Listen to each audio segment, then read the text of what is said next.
Bien, donc bonjour à tous et à toutes. Donc on se retrouve aujourd'hui pour une nouvelle chronique littéraire consacrée à La Chambre de l'âme de Paul Amblard, publié en 2023 aux éditions Salvator.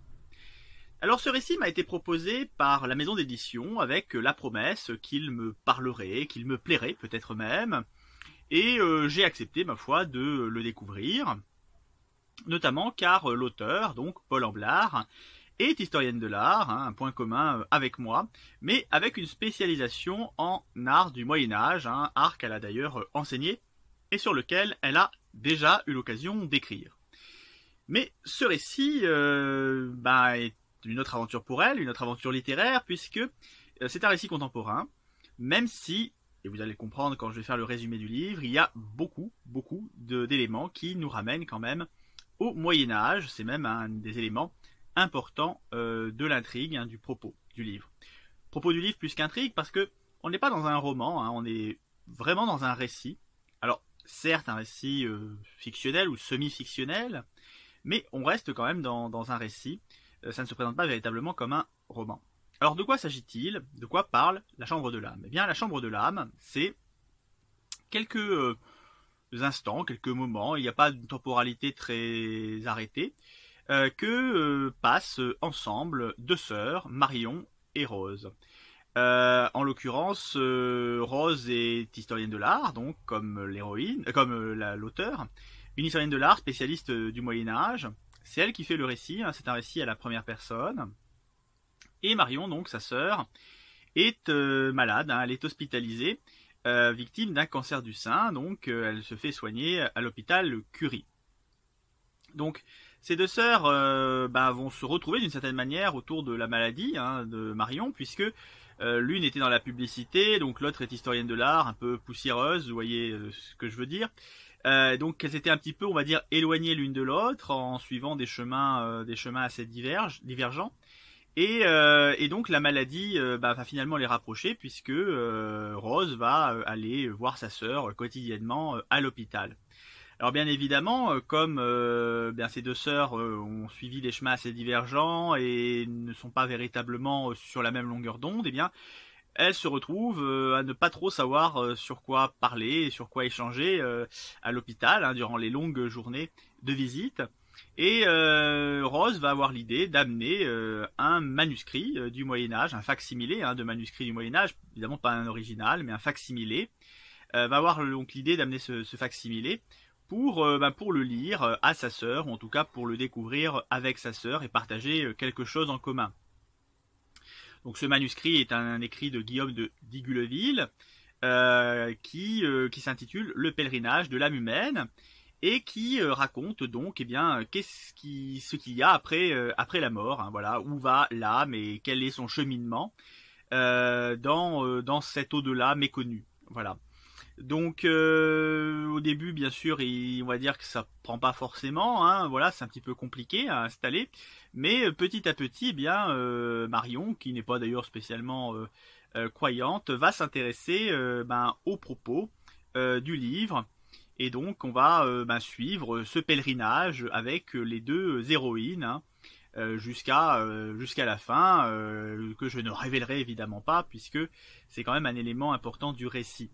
Donc un récit plus qu'un roman, parce qu'on est clairement dans une construction qui est faite pour une construction, on va dire, dialogique, qui est faite pour créer un échange philosophique, religieux également, mais plus philosophique, je trouve, entre les deux sœurs qui vont donc parler de ce qui se passe après la mort, qui vont essayer d'évoquer ce qui se passe après la mort, essayer de le comprendre à travers ce manuscrit qui en fait le récit, un récit bien sûr à la manière médiévale pour le coup. Donc on est vraiment dans un récit plus que dans un roman, même si on va quand même avoir un environnement autour de ces deux sœurs. C'est-à-dire qu'on n'est pas uniquement dans un dialogue entre elles, il y a quand même un environnement autour, il y a le personnel médical, il y a d'autres patientes qui interviennent dans le récit, il y a un cadre, un contexte qui nous est quand même décrit, il y a des éléments de décor, bon c'est peut-être vite dit, mais il y a quand même un environnement qui nous est présenté. Donc c'est pas uniquement un dialogue qui s'opère entre les deux protagonistes, même s'il y a quand même beaucoup de cela dans le récit. Donc l'ouvrage a bien évidemment une structure narrative en lui-même, hein, mais il y a aussi beaucoup d'éléments qui sont empruntés donc aux 10 manuscrits, donc le pèlerinage de la humaine, qui sont intégrés directement dans l'ouvrage, de longs passages. Il n'y a pas de droit d'auteur, donc ma foi la citation peut être aussi longue que possible, mais il s'agit de longs passages, mais sans abus non plus, hein, mais de longs passages qui permettent d'être dans la même position que les deux sœurs, hein, de lire en quelque sorte le manuscrit en même temps qu'elles. Et puis il y a aussi des illustrations, donc puisqu'il s'agit d'un manuscrit enluminé du Moyen-Âge, donc il y a des illustrations qui nous sont présentées, qui sont reproduites dans l'ouvrage, et qui sont importantes évidemment, puisqu'il y a beaucoup quand même d'échanges qui se créent à partir de ces illustrations, donc les avoir évidemment est un plus non négligeable. Donc vous l'aurez compris, on est dans un récit à forte dimension philosophique et religieuse, et chrétienne en l'occurrence, hein, puisque le manuscrit donc est écrit par un auteur chrétien du Moyen-Âge. Donc forcément il y a toute la théologie chrétienne, hein, qui apparaît dans l'ouvrage. Mais j'ai envie de dire pas exclusivement non plus, hein, puisqu'il y a beaucoup d'éléments en commun, on va dire, qui sont mis en commun en tout cas avec d'autres croyances, d'autres religions, notamment égyptiennes, tibétaines. Voilà, il y a aussi une manière de mettre en relation des points communs à toutes ces croyances, à toutes ces religions. Donc on évolue au-delà, hein, de la sphère uniquement chrétienne, de ce qui se passe après la mort, hein. Voilà, ça va au-delà de la simple approche chrétienne et de la simple approche chrétienne médiévale également. Alors, après cette petite présentation et cette petite, on va dire, mise en bouche, la question logique qui peut se poser, c'est est-ce qu'il faut être croyant et être chrétien, religieux pour découvrir ce livre? Est-ce que on va avoir affaire à un bouquin prosélyte, à quelque chose, un catéchisme un petit peu ennuyeux? La réponse est déjà un petit peu dans ce que j'ai dit. Je pense que non, hein, très clairement. D'ailleurs, c'est assez bien, je trouve, introduit dans l'ouvrage. C'est-à-dire que la narratrice, elle est plus versée, on va dire, dans la chrétienté, mais l'approche scientifique, on va dire théologique, de la croyance. Ça transparaît à plusieurs moments dans le récit. La personne hospitalisée, donc Marion, la sœur hospitalisée, n'est pas croyante particulièrement, donc le dialogue qui s'installe entre les deux personnages est clairement plus un dialogue, on va dire, intellectuel qu'un dialogue religieux, de croyants, voyez. Donc du coup on peut tout à fait, même sans être chrétien, même sans être croyant, on peut tout à fait s'intéresser à cet ouvrage pour la dimension intellectuelle qu'il nous propose, parce que c'est un ouvrage à la fois assez approfondi quand même, hein, dans les thématiques qu'il présente, et en même temps c'est assez accessible. C'est vraiment, je pense que vous ne serez pas perdu, même si vous n'êtes pas un lecteur féru de la Bible, de l'Ancien Testament également. Il y a des éléments qui sont empruntés aux deux, enfin dans l'Ancien et au Nouveau Testament. Même si vous n'êtes pas féru de religion, même si vous n'y connaissez pas grand chose, vous ne serez pas non plus trop égaré, parce que même si les thématiques sont assez poussées, c'est bien expliqué. Voilà. En fait, le dialogue se présente, voilà, entre une novice d'une certaine façon, qui est Marion, et une intellectuelle, quelqu'un qui connaît très bien son sujet, et de fait, vous ne serez pas perdu, parce que vous allez vous incarner forcément dans l'une de ces deux protagonistes. Et c'est fait de façon tout à fait effectivement abordable, hein, le dialogue est tout à fait abordable. Donc on n'est pas perdu, et ce n'est pas particulièrement prosélyte, hein, voilà, ça ne va pas chercher à vous convaincre. Et d'ailleurs la narratrice elle-même l'explique à plusieurs reprises qu'elle croit pas trop à cela. Voilà, mais c'est fait de façon tout à fait intelligente. Comme je disais, c'est fait de façon scientifique. Voilà, c'est fait de façon scientifique, théologique.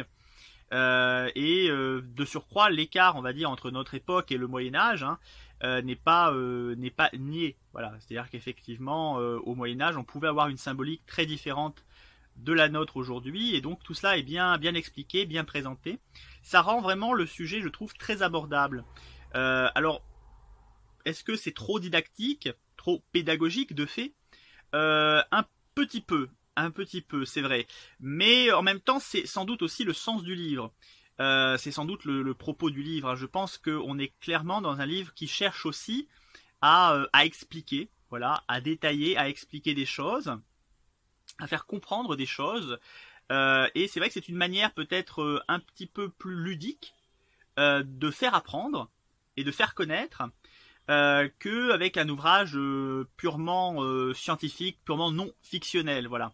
Il y a un prisme ludique qui est introduit, et ça m'a rappelé certains ouvrages un peu anciens du 18e, 19e siècle, style Le voyage du jeune Anarchasis, où il y avait comme cela une manière de faire apprendre les choses, de créer des ouvrages très didactiques, mais dans un cadre ludique, un cadre fictionnel, avec un héros par exemple qui serait confronté à différentes manifestations scientifiques, différents faits historiques, etc. Et qui serait dans l'ignorance et qui rencontrerait en quelque sorte des pédagogues qui lui enseigneraient. Bon, il y avait pas mal d'ouvrages comme cela, même des films hein, d'ailleurs dans les années 50-60 qui étaient construits comme cela. Donc c'est vrai que c'est didactique, mais en même temps c'est l'intention de l'ouvrage. On est clairement dans un ouvrage didactique qui arrive néanmoins à faire passer son enseignement de façon beaucoup plus ludique que dans un ouvrage de non-fiction ou que dans un ouvrage de théologie classique. Je pense que ça c'est quand même un bon point, un point positif. Hein. L'ouvrage remplit bien son contrat. Très clairement, moi personnellement je ne suis pas plus versé que ça dans la théologie chrétienne du Moyen-Âge, hein, mais franchement j'ai pas été perdu et j'ai trouvé quand même le livre intéressant, accrocheur, et il est aussi assez court, ce qui le rend encore plus digeste, hein, très clairement, et on sent qu'il n'y a pas des digressions outre mesure sur des choses qui pourraient être trop complexes, trop abstraites. Donc vraiment, ça rend l'ouvrage vraiment très accessible et c'est appréciable. Voilà. Alors, après, faut pas se mentir, oui, il peut manquer un peu de liant, un peu de matière, je dirais, autour de ce dialogue, autour de ces échanges philosophiques. Il faudra vraiment quand même apprécier cette manière de faire, cette manière de construire, oui, un dialogue philosophique. Il faudra apprécier de manière générale, se plonger dans cette philosophie-là. Sinon, il n'y aura pas forcément grand-chose autour qui va vous attirer. C'est-à-dire que si vous vous interrogez par exemple sur cette question de la maladie, hein, si vous avez plus envie, je dirais, de découvrir l'existence, enfin les rapports, on va dire, entre ces deux sœurs, par rapport au cancer du sein, par rapport au monde hospitalier, par rapport à la rémission, etc. Si vous vous interrogez plus là-dessus, sans doute l'ouvrage vous paraîtra un petit peu dépouillé, parce que même si c'est quand même présent, même si c'est de manière générale bien fait, bien amené, bien présenté, et qu'il y a une vraie dimension, je trouve, réaliste et authentique. Je ne sais pas si Rose et Marion sont les avatars de l'auteur et de sa sœur, ou d'une personne qu'elle a pu connaître. Je ne sais pas si c'est biographique, autobiographique. Je pense qu'il doit y avoir une dimension quand même autobiographique dans l'ouvrage, par ce réalisme que j'ai ressenti. Ces petits détails, vous voyez, qui sentent l'expérience vécue, mais néanmoins, ça reste quand même peu présent. Et il y a quand même dans les chapitres l'essentiel du volume qui est consacré à ce dialogue philosophique, à cette réflexion de ce qu'il y a après la mort, de où l'âme se rend après la mort. Tout ce qui est vraiment ancré, je dirais, dans le réalisme de notre époque, dans le quotidien du malade, de l'hôpital, est moins abordé, beaucoup moins présent. C'est vraiment là pour donner du relief, pour donner vraiment quand même une consistance réaliste, mais ce n'est pas là où l'auteur veut aller, et donc logiquement, eh bien, ce n'est pas là où il y a le plus d'éléments et le plus de détails. Donc, si vraiment vous aviez envie de lire un livre qui porte sur le monde hospitalier, qui porte sur la maladie, etc., c'est peut-être pas l'ouvrage que je vous recommanderais. Très clairement, c'est beaucoup plus sur la dimension théologique, philosophique, que ce livre pourrait être en mesure de vous intéresser. Donc si le sujet ne vous plaît pas, c'est un peu plus compliqué. Mais de manière générale, j'ai trouvé ce livre très bien écrit, on sent quand même que l'auteur a des lettres. Donc le livre est très bien écrit, il est très clair, il est à la fois, comme je disais, précis et clair. Et ça, c'est tout à fait caractéristique, je dirais, des ouvrages, des personnes qui connaissent très bien leur sujet et savent donc très bien en parler, le rendre aussi très accessible à des personnes novices, tout en pouvant le rendre d'ailleurs plus accessible aussi à des personnes qui ont quand même quelques qualifications dans le domaine. Donc vraiment, c'est un livre qui est bien écrit, qui est proprement écrit, qui peut paraître un peu long, voilà, un petit peu long par rapport aux extraits, je dirais, du livre de Guillaume de Digulville. Il y a des extraits qui peuvent être un petit peu longs, des digressions peut-être qui peuvent être un petit peu longues, mais il faut aussi, voilà, comme je disais, rentrer dans dans le détail parfois de certaines choses pour les faire comprendre à un public moins versé dans le domaine religieux. On va dire que comme j'avais quelques compétences malgré tout, peut-être que certains passages m'ont paru un petit peu longs. Mais vraiment un livre intéressant, voilà, un récit intéressant, un récit de philosophie chrétienne, je dirais, qui sait se montrer ludique, sait se montrer accessible à tous. Donc vraiment, ben, si ça vous intéresse de le découvrir, si la thématique vous intéresse, si cette idée de qu'est-ce qu'il y a après la mort, ma foi, vous questionne aussi, ça peut être un livre à découvrir. Voilà, ça peut être un livre à découvrir. En tout cas, on meurt moins bête après l'avoir lu. Et comme je disais, chacun après se fait son opinion. Hein. Il n'y a pas de prosélytisme dans l'ouvrage. Vous êtes libre de ne pas croire à ce qui est dit dans l'ouvrage. Là, vous êtes libre de vos propres croyances, mais c'est un ouvrage, voilà, qui nous permet de connaître un peu mieux la philosophie chrétienne. Donc moi, je recommande ce livre. Hein. Il est bien écrit, vraiment, il m'a bien plu. Voilà, il m'a bien plu. En tout cas, j'ai passé un bon moment de lecture avec cette approche, ludique du sujet. C'est tout à fait intéressant. Donc une belle aventure, on va dire, avec ces deux sœurs. Et puis ces personnages autour qui sont quand même bien campés. Voilà, il y a quand même des petits personnages autour qui sont pittoresques. La petite mamie, par exemple, qui est assez pittoresque. C'est pas voilà. Et puis c'est un ouvrage aussi qui n'est pas triste. Je tiens à le préciser quand même. Voilà, c'est un ouvrage qui n'est pas triste, même si on y parle de maladie, même si on y parle de cancer. C'est un ouvrage qui se veut optimiste, lumineux. Et donc ça fait plaisir aussi. Hein. Ça aurait été un film français, on aurait sans doute été dans une tragédie. Là, on est dans un livre vraiment léger, optimiste malgré la maladie.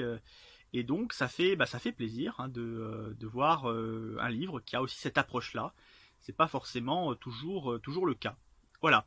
Donc un petit livre que je recommande. Vous trouverez de toute façon le lien pour l'acheter éventuellement dans la description de la vidéo. Et moi je vous dis à bientôt pour une prochaine chronique littéraire.